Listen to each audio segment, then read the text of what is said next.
Hello, everyone. This is Dr. Patricia Gross, and I'm here with you in week 5 of Ethics, Philosophy 212. This week, we're moving on from virtue ethics of Aristotle to a very popular form of ethical thinking, utilitarianism.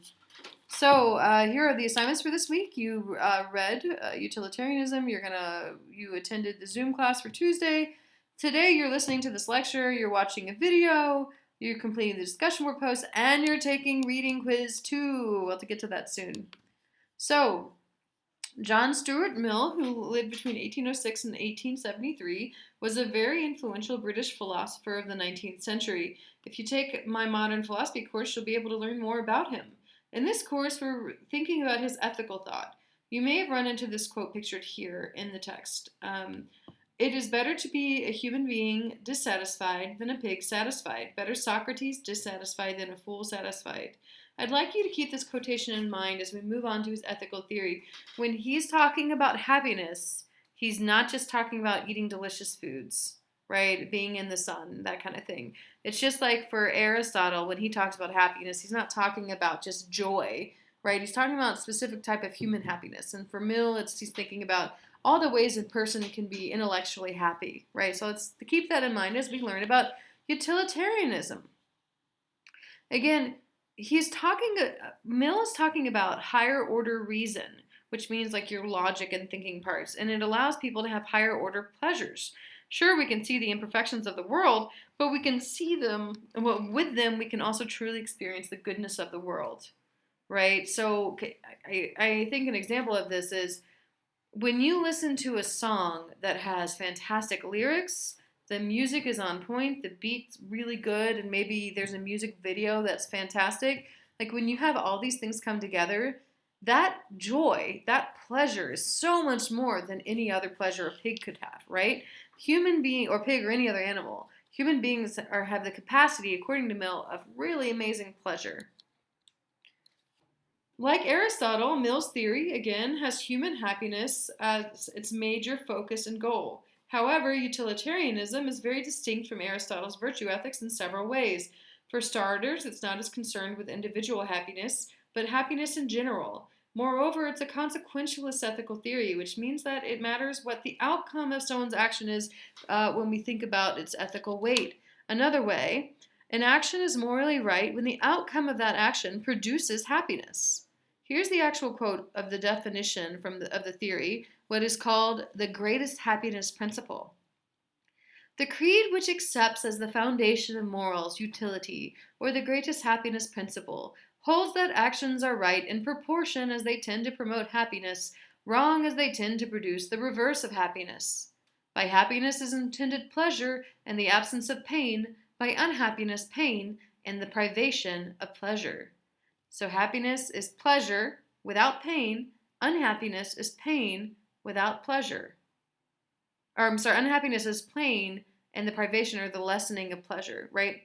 And again, something is moral, an action is right in proportion, like in direct proportion, as it promotes happiness in general, and an action is wrong if it promotes unhappiness in general, right?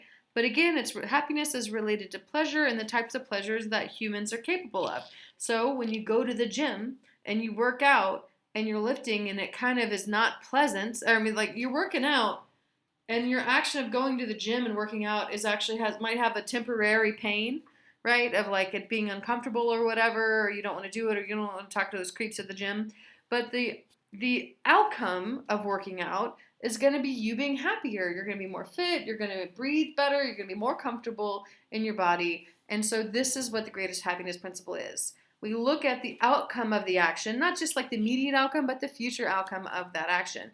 If you're going to the gym while your girlfriend or wife is in labor, and because you want to get that gym, you want to get swole at the gym when you need to be supporting someone that's in labor, or you need to complete your final exam or something in ethics, then maybe that's a problem. But in general, it promotes happiness, and therefore it's okay, it's morally right.